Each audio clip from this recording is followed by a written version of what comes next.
Buenas tardes a todos. Sin más preámbulos, porque veo que hay bastantes preguntas y aportes, entonces, si le parece, doctor, arrancamos con las intervenciones. Por allá atrás. Muchísimas gracias. Mi nombre es Egidio Gómez, trabajo con urgencias pediátricas domiciliarias y me alegra saludarlo, profesor Chasque. Gracias por este viaje neurobiológico del apego. Pero tengo algunas inquietudes que me gustaría que usted me respondiera, porque ese es el vivir diario de los urgenciólogos pediatras con respecto al apego, a la afectividad y las pataletas, que es un tema que es en boga. Igualmente he encontrado chicos que están apegados a su mascota más que a sus padres, o está pegado a la cobija, pasa chupando todo el día, o con un muñeco, o quizás con el amigo imaginario. ¿Cómo entra en juego el apego ahí? Muchas veces muchos de estos niños están con su abuela, en otras ocasiones me reciben con el tío, la tía, en otras ocasiones con la chica del servicio, en otras ocasiones los vecinos, y van cambiando de esa afectividad y ese apego, y muchos de esos niños ya pasan a ser adolescentes, y como usted, he visto niños desde pequeño y han crecido con nosotros, han llegado hasta los 30 años y uno los sigue viendo, pero muchos de ellos se han apegado a través del tiempo a la tecnología, teniendo una clara, totalmente indiferencia hacia sus padres. Entonces, profesor Chasque, me gustaría escuchar su intervención y muchas gracias.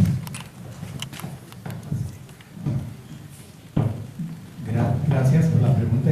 Claro, yo creo que lo primero, digamos, en relación a su comentario es, usted está calificando justamente lo que, digamos, en la literatura alemana se consideran apegos laxos, ¿ok?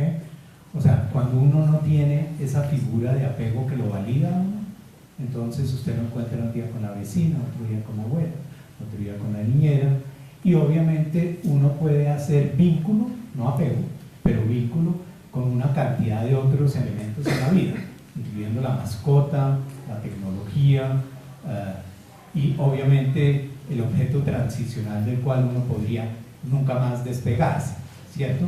O sea, cuando usted dice que lo encuentra, por ejemplo, con una cobijita o una cosa de ese tipo, o sea, uno tiene como sublimar este tipo de situaciones, y uno tiene además siempre por su naturaleza formas de encariñarse con cosas en vista de que el proceso de apego, digamos, no funcionó. Una de las cuestiones que ustedes ven en urgencias pediátricas, además como consecuencia de eso, es más niños enfermos más frecuentemente, porque es que estos niños también, igual como lo señalábamos aquí con el aumento de cortisol, estos niños inmunológicamente también están mucho menos protegidos, entonces se enferman con muchísima más frecuencia, y frecuentemente tienen cuidadores que no hacen exactamente lo mismo con cada uno de los procesos de enfermedad. O sea, hoy lo cuidó la vecina, mañana lo cuidó la abuela, pasado mañana lo cuidó la mamá y después la empleada de servicio. Entonces, también tenemos niños cuyos patrones de enfermedad y mejoría son supremamente caóticos, y su proceso de aprendizaje, como señalaba aquí, a nivel de amígdala, es además todo un caos.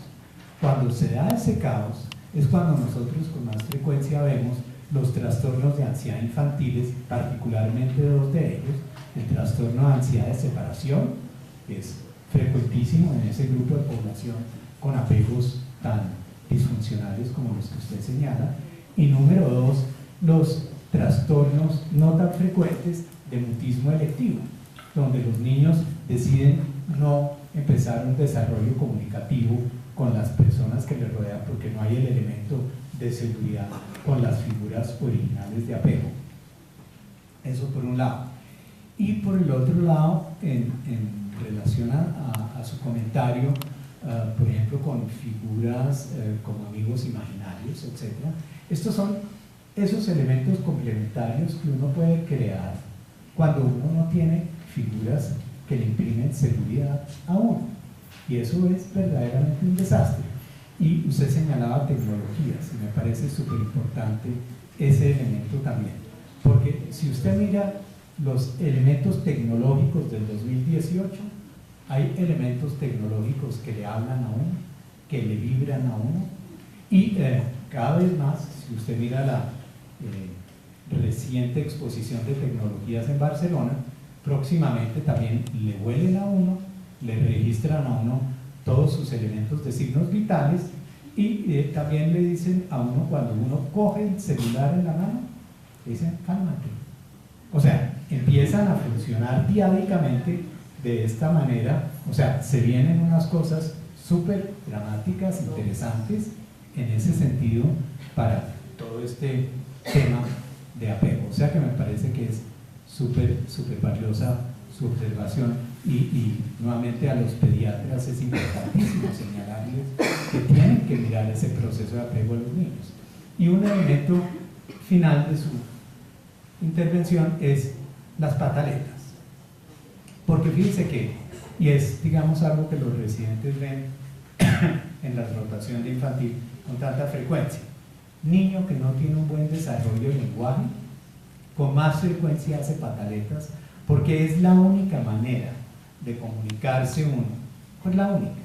Si usted estuviera en Dinamarca y no sabe danés y nadie supiera inglés ni español, y usted quiere una hamburguesa, a usted le toca señalar con su cuerpo qué es lo que quiere, señalar, mostrar, morder, etc. Porque si usted no tiene lenguaje, su cuerpo es su única otra alternativa. Los niños pataletudísimos, cuando nosotros los miramos, buena parte de ellos tienen trastornos en el desarrollo del lenguaje, y buena parte de los que tienen trastornos en el desarrollo del lenguaje tienen figuras que no promovieron desarrollo del lenguaje, ¿ok? Entonces muchos de ellos tienen un problema de apego de base.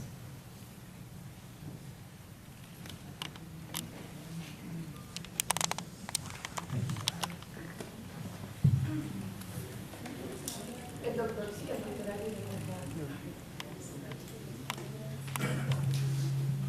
Roy, una revisión maravillosa, le has dado un ejemplo clarísimo a los estudiantes, a los residentes de lo que es la ciencia. Tocaste dos puntos maravillosos: el Candel, psicoanalista, neurocientífico, planteó que somos memoria. Y acabas de decir algo muy importante: no solo somos memoria desde el punto de vista cerebral y mental, sino desde el punto de vista del cuerpo. El cuerpo piensa, y ahora hay esa disciplina que se llama el microbioma. Hasta allá han llegado a mirar cómo estas consecuencias de desarrollo temprano establecen unas defensas en las bacterias que tienen comunicación con todo el sistema límbico, etc.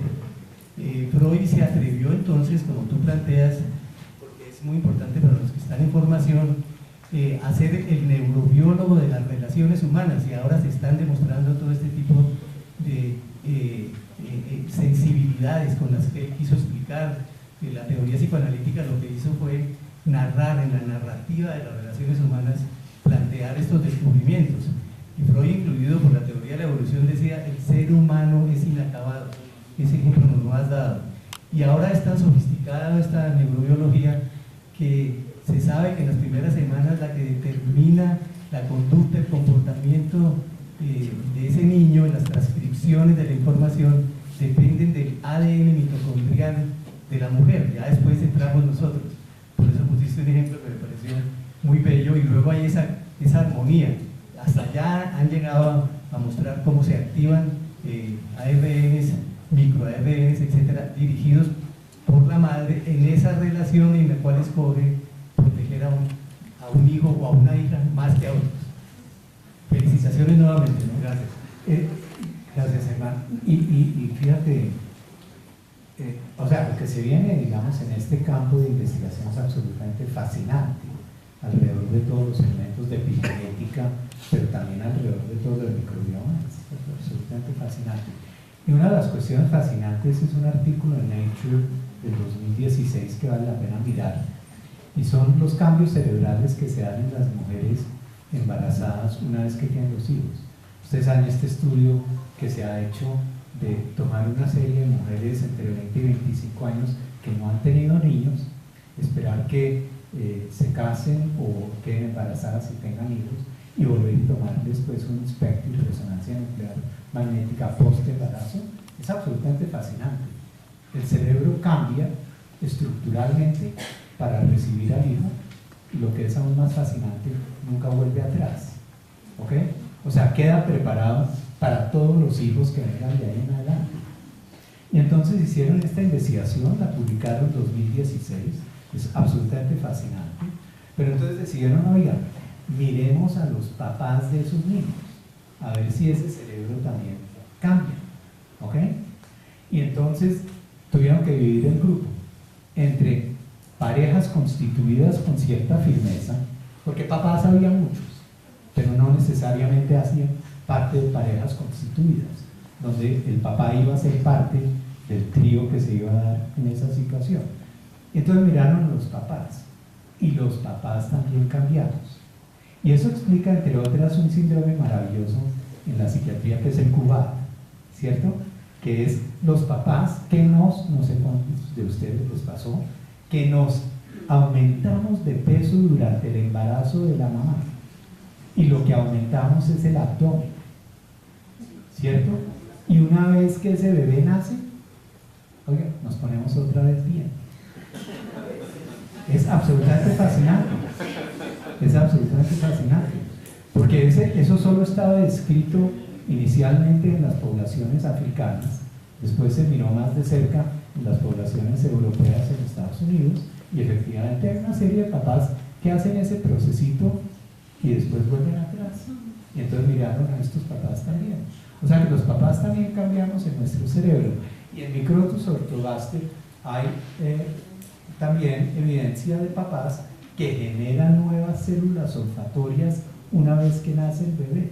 Y fíjense que por eso los hombres también le caemos a nuestro bebé y también lo olfateamos, porque es parte de esa renovación de nuestro crecimiento celular olfatorio. Es fácil.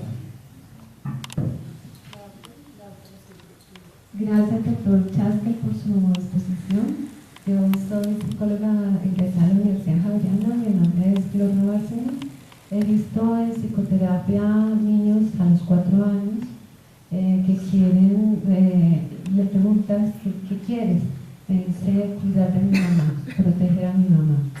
Este es un caso, vi más o menos 2 casos iguales, otros 2 niñas un poco mayores, y es un caso de inversión de roles que usted mencionaba.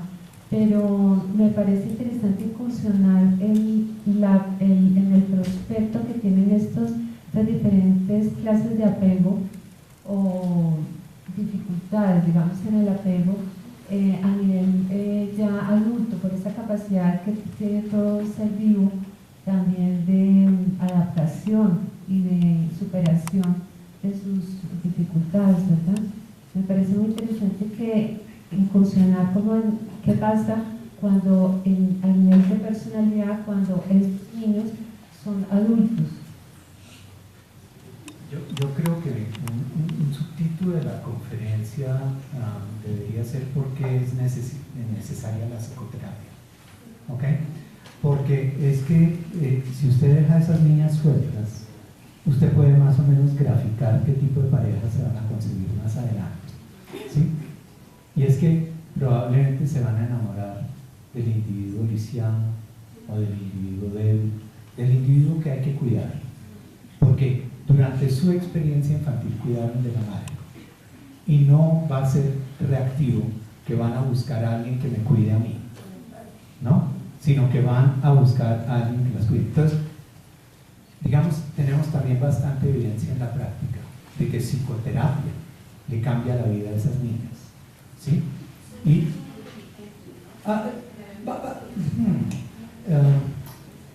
usted dice son niños muy inteligentes. Hay que ser cuidadoso también con eso, porque lo que son niños muy adultizados, ¿ok? Y entonces son inteligentes porque recogen rápidamente el lenguaje adulto y se mueven como pequeños adultos y aparecen en el mundo societario justamente como inteligentes. Pero nosotros podemos saber que detrás de esa inteligencia hay patología, ¿no? Y eso es lo que tenemos que ser cuidadosos. Pero a mucha gente podría no parecerle lógica la patología que hay detrás de eso, sino que hay un niño muy bueno que cuida de su mamá. Sí, la doctora Silvia, me hacía pensar en su doctora sobre sí, el niño ortomórfico, que es el niño que se reconoce como muy inteligente, es que es todo un señor, ¿no? Y entonces se desarrolla como el niño, como sí, ¿no? Habiendo una gran franja para considerar una de las patologías de personalidad. Con un ser, pues no desarrolló afortunadamente. Doctora Silvia. Gracias, doctor Chaskel. Estaba pensando que cualquier cosa que le digamos a usted es poco. Me parece que esta vez la foto no la tenemos que tomar con usted. Quería agradecerle porque yo dicto el seminario de psiquiatría de la mujer y he hecho un altísimo énfasis en la importancia de diagnosticar y tratar a las señoras que tienen depresión durante el embarazo y en el posparto. Entonces le agradezco mucho pues, que haya tratado ese tema. Y añadir que a veces no solo se le pasa el diagnóstico al ginecólogo y al pediatra, sino también al psiquiatra. Entonces me encanta que usted lo haya mencionado y me gustaría aprovechar, digamos, la bibliografía que usted tiene con respecto a ese tema. Me gustaría que ahora lo miráramos y quisiera invitar a mis residentes, a los residentes, para que en el próximo seminario no revisemos el tema que está, sino precisamente con la ayuda suya. Muchas gracias, doctor. Querida, sí, yo creo que eso es algo que realmente se viene súper importante, que tenemos que reconocer y sensibilizar a nuestros colegas, no solo psiquiatras, sino pediatras, obstetras, y realmente siguiendo un poquito ese patrón de lo que sucedió en el estado de Nueva York a la población en general, ¿no? O sea, una amiga puede saber que su amiga que acaba de tener un bebé hace 15 días, hace 20 días, no es la misma de siempre, está deprimida, y eso es muy importante lograr.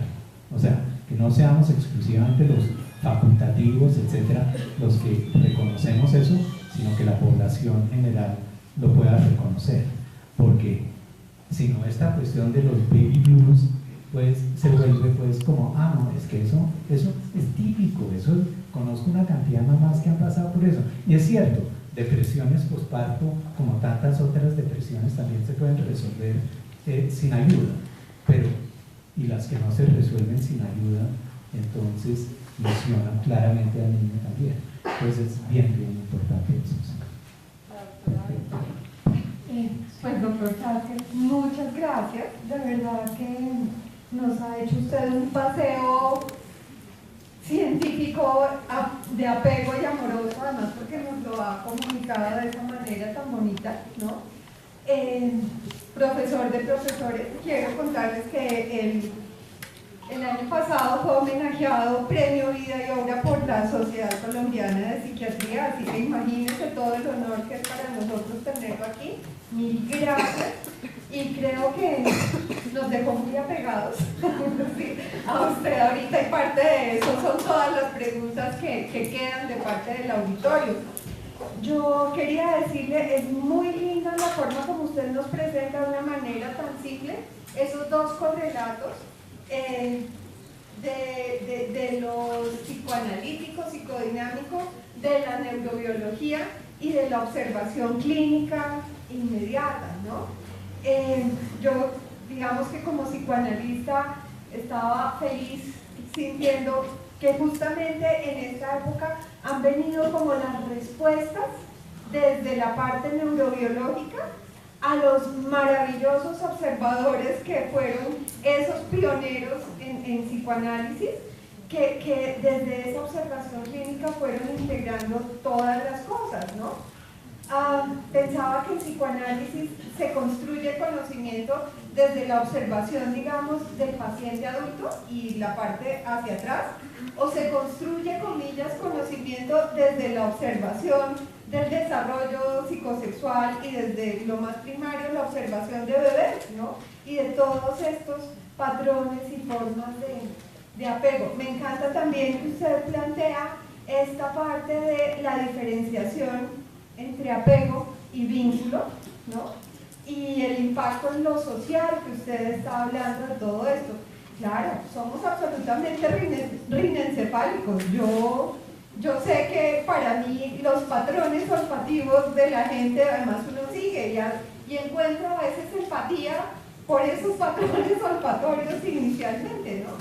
Construimos nuestras parejas también así en esas cosas iniciales muy básicas. Pero quiero mirar en esta parte que hoy día yo siento que es importante y que además usted la está hablando desde salud pública, y qué bonito que usted como psiquiatra infantil lo esté dando, y es que tenemos que trabajar en esas guiadas, en el vínculo, ¿no? Desde ahí y estudiar y todo, y esto que usted menciona, que para el CIE 11 exista esta propuesta, me parece de una trascendencia importantísima, porque creo que las sociedades construimos las patologías, y si no vamos cambiando nuestro foco para mirarlas, pues no vamos a ser efectivos en lo que hacemos. Entonces, de verdad que mil gracias, y quisiera preguntarle un poco más sobre ese camino que nos contaría. Una de las experiencias fascinantes recientes sobre el tema es que tuve la oportunidad de leer, antes de que saliera ayer, el libro de Glenn Gower, que les va a encantar, que se llama El dolor del narcisismo. Lo lanzaron ayer, pero tuve la oportunidad de verlo hace un mes y medio y leerlo, y es absolutamente atrapador. Y es realmente, pues Glenn Gower, por favor, o sea, así como escribe, habla, es absolutamente fascinante. Debería haber estado aquí, una foto de él también, porque una conferencia que él dio en el año 1992, ¿ok? O sea, 25 años atrás. Fue una de las conferencias absolutamente luminosas en el Congreso Americano de Psiquiatría. El salón estaba llenísimo, unas 1.600 personas, y el tipo llega y le dice al público algo que parecía pues como una primicia, pero que todos en nuestra experiencia habíamos reconocido, y les decía: ¿cuántas de las mujeres que ustedes tienen en psicoterapia les hablan de haber sido víctimas de abuso sexual o de algún tipo de abuso en su vida infantil? ¿Y cuántas de ellas les cuentan de que cuando tuvieron su primer hijo estuvieron deprimidas, pero no tenían el permiso de contar socialmente lo que les estaba pasando?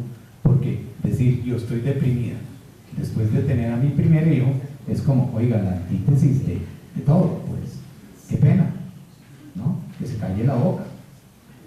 Lo dijo en esa conferencia, fue absolutamente fascinante, porque terminada la conferencia, fuera del aplauso, nadie se levantó.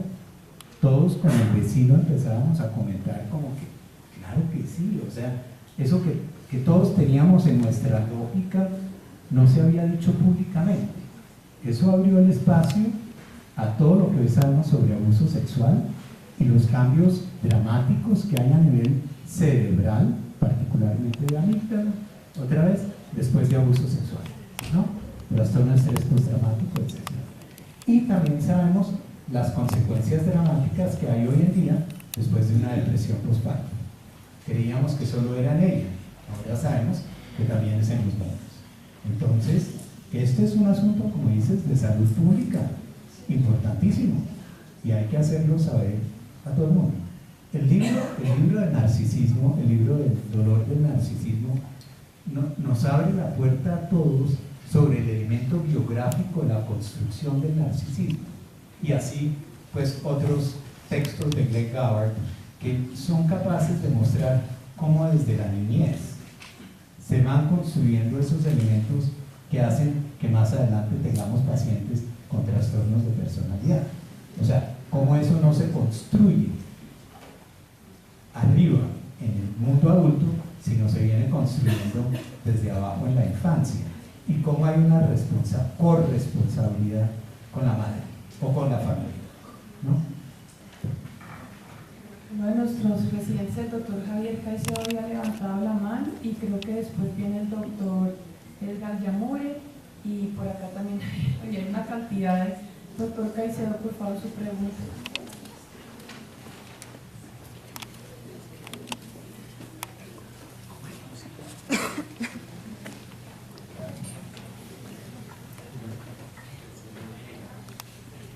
Buenos días, doctor. Mi nombre es Javier Caicedo, yo soy residente de la Clínica Montserrat. Ante todo, primero, muchas gracias y pues quería aprovechar la oportunidad para hacer una duda que siempre me ha suscitado el concepto de los apegos en general, que es que cuando encontramos en consulta no programada, por ejemplo, o en el grupo de jóvenes, algún tipo de signos de estos apegos maladaptativos, ¿cuál sería el papel del residente referente a esto? O sea, me refiero a, dentro de la parte terapéutica, uno creería que si uno llegase a facilitar o mejorar la capacidad de vinculación del paciente, eventualmente estos apegos van a tener una mejoría en ciertos rasgos, o por lo menos unas características más adaptativas.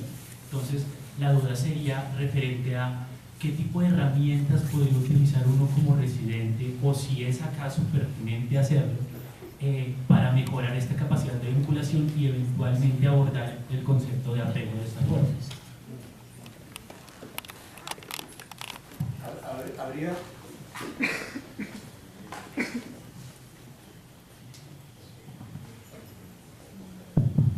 Habría varias fórmulas diferentes de intervención.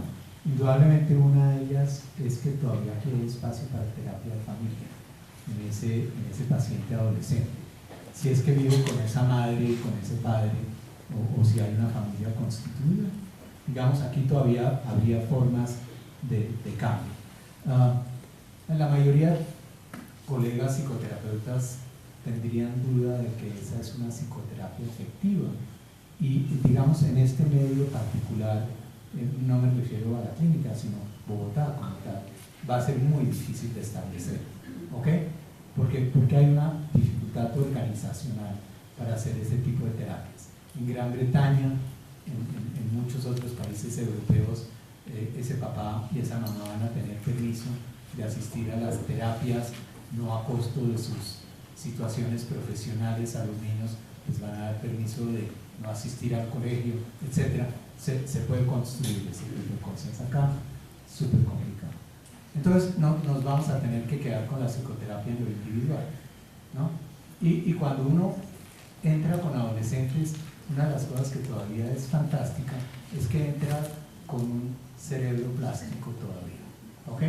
Y hay que aprovechar de esa ventana de oportunidad, de esos últimos años de plasticidad cerebral.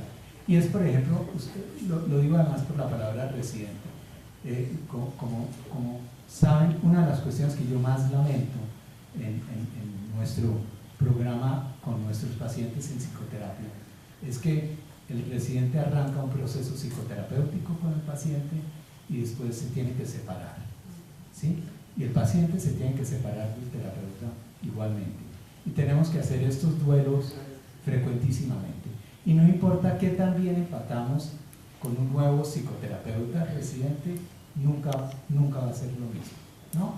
Y después de un rato, muchos de estos chicos adolescentes se vuelven resistentes a esa idea de cambiar de psicoterapeuta y obviamente salen de la terapia. O sea, esto es algo que seriamente tenemos que repensar también acá a nivel del instituto, etc.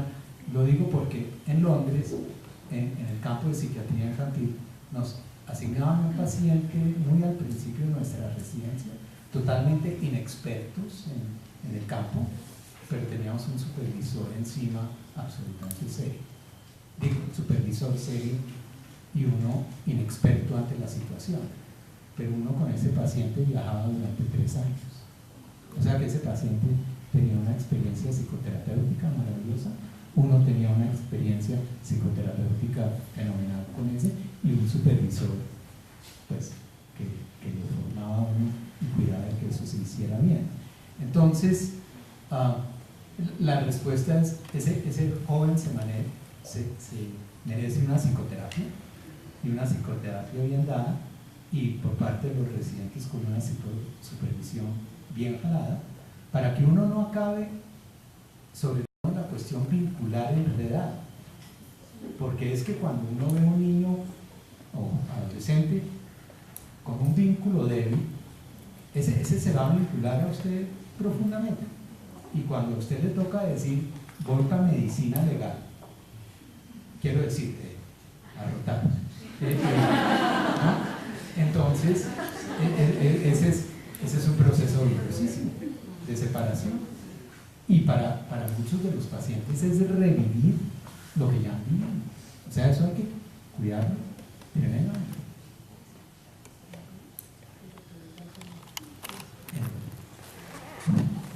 Gracias, Roberto. Muy interesante tu conferencia. Bueno, ya dieron una parte de lo que iba a decir, la resiliencia, porque si nos quedamos con la primera parte de la conferencia, casi condenábamos al niño porque como así nació, así le toca. Y es rescatar que afortunadamente todos los estudios neurobiológicos de ahora, la capacidad de resiliencia del cerebro, de hacer nuevas conexiones y nuevos vínculos, permiten la opción de reparar esas inseguridades y los apegos y si los pacientes cambian. Es decir, rescatar que si uno no tiene claro el tipo de vínculo, va a ser una personalidad como si adaptativa en lugar de una personalidad auténtica. Y lo otro que quería preguntarte es si en niños adoptados se han comprobado los mismos tipos de apego que tenían porque si la madre no está, y si los nuevos padres sustitutos o adoptantes tienen los mismos cambios neurobiológicos que tendrían en los padres biológicos. Sí, eso es súper interesante. Sobre el primero también quiero resaltar eso. La palabra hoy en día es resiliencia, pero eso es absolutamente fascinante. O sea, digamos, se anexa también a la pregunta anterior. O sea, esa capacidad que tenemos de cambiar es fantástica, pero esa es una ventana de oportunidad que la tenemos en la infancia y en la adolescencia, seguramente todavía en la vida adulta temprana, pero mucho más tarde probablemente ya, ¿no? O sea, por lo menos no en el sentido del cambio verdaderamente de 180 grados. Eso sobre ese lado. Y el otro lado es los fascinantes estudios que hay de adopción. Entonces, ¿cuál es la propuesta? Y si aquí hay un funcionario de ICBF, lléveles el mensaje. Es el siguiente: entre más pronto lo adopten a uno, mejor. Eso lo dice la lógica de la psiquiatría, pero también lo dice la lógica humana de cualquier miembro de esta especie, independiente de su cociente de inteligencia. ¿Ok? Entonces, el ICBF, ¿qué hace? Dejan al chino un mes antes de que alguien lo pueda adoptar. O sea, ese mes de oportunidad es una locura, ¿no? Cuando uno lo deberían, si alguien lo quiere dar en adopción, mañana. O sea, entre más rápido, mejor. Porque todo lo que está pasando a nivel de bulbo olfatorio y a nivel de amígdala va a pasar ahí mismo. Se puede reparar, indudablemente. Pero a mí me llega con frecuencia la consulta, el concepto o la solicitud de concepto de padres que vienen de Europa, por ejemplo, a adoptar niños. Y ustedes saben, de pronto les dicen, listo, le tenemos un chiquito hermosísimo que tiene 4 años de edad. ¿Ok? Y entonces viene este chico de 4 años de edad a mi consultorio. Lo recibo. Lo primero que el chino hace es me pega un abrazo, ¿sí? Y yo a él, y el chino cree que yo soy un padre adoptante, ¿sí? Y estos chinos tienen ese apego que ha sido tan laxo y esa necesidad reparativa, y vienen acá, y estos papás suecos, por ejemplo, reciben a este niño y en Suecia nadie los ha abrazado así previamente. Dicen, no, esto fue lo mejor que nos pasó. Tenemos este niño que es el más cariñoso con nosotros. No lo llevamos. Y lo que se está ayudando es un chico con un apego laxo, con una situación contrafóbica, etcétera, etcétera, con una serie de situaciones que se dieron por 4 años de orfanato. Es que 4 años de orfanato es el equivalente de lo que sucede aquí en la clínica con los turnos de enfermería. O sea, claro que es. Usted tiene un turno en la mañana, un turno en la tarde, un turno en la noche. Su tetero se lo dio de la manera A, la de la mañana, de la manera B, la de la noche, de la manera C, la de la tarde. O sea, lo cambió la de la mañana y tal vez no la de la tarde. O sea, mejor dicho, la experiencia de orfanato es un desastre, ¿no? Inclusive en los buenos orfanatos, lo mejor que el orfanato puede hacer en la parte de lo que tiene que ver con apego, eso sí no lo pueden reparar, porque hay turnos, no hay nadie definido para el niño. O sea, eso es importantísimo, pero define una situación de apego. Entonces, la locura de dejar niños en orfanatos durante tanto tiempo es que a esos niños se les ha hecho un daño. Claro que se puede reparar en nivel psicoterapéutico todavía, pero, por ejemplo, yo tengo una cantidad de esos niños que he valorado, donde le digo a los padres, listo, llévese. Es una oportunidad maravillosa para mí, irse a vivir a Suecia, pero le tengo un psicoterapeuta en Estocolmo. No, es en serio, le tengo un psicoterapeuta en Estocolmo. No porque para usted va a ser difícil, sino porque para este niño va a ser una oportunidad maravillosa tener en su nueva situación una oportunidad psicoterapéutica para de veras hacer ese proceso que no había podido hacer en su infancia. Entonces, hay esa experiencia. Y por eso la recomendación a papás, cuando papás le consultan a uno que cuál es el mejor momento para adoptar un niño, el mejor momento es el momento más temprano y no el más tardío, ¿no? Es muy fácil hacer esa recomendación. Y realmente hay que valorar a algunos de los niños, porque algunos de ellos, que he visto también en la consulta, hemos visto seguramente Magdalena también, tienen unos trastornos de conducta muy severos como consecuencia de la falta de apego apropiado, porque tienen una relación con el otro muy distante y por lo tanto los procesos de agresividad, los procesos de violencia se dan sin ningún tipo de vergüenza y sentimiento de pesar o de perdón. Entonces algunos de estos niños realmente son muy complejos cuando han sido adoptados tan tarde, algunos de los varoncitos. Y muy interesante también algunos de los seguimientos de estudios de seguimiento de adopción en niñas, porque eso en psicoanálisis y en general en psicología evolutiva es fascinante. Los chicos son más agresivos, pero las chicas entran a las edades de 10, 11, 12 años y son más promiscuas, ¿sí? Y esa equivalencia en género masculino y género femenino es algo supremamente importante de estudiar, porque muchas de estas niñas que han sido adoptadas tienen a su vez bebés mucho más temprano en la vida como consecuencia de sus relaciones sexuales tan prematuras. Entonces, algunas de estas cadenas son justamente las cadenas que queremos romper, estas cadenas de continuidad, ¿no es cierto? Porque, ¿qué le pasa a la niña de 14 años que fue adoptada y ahora tiene un bebé a los 14? Que lo dan a audición, ¿no? Entonces es una tragedia. Ha habido 2 manos levantadas insistentemente, creo que debemos darles la oportunidad y cerrar.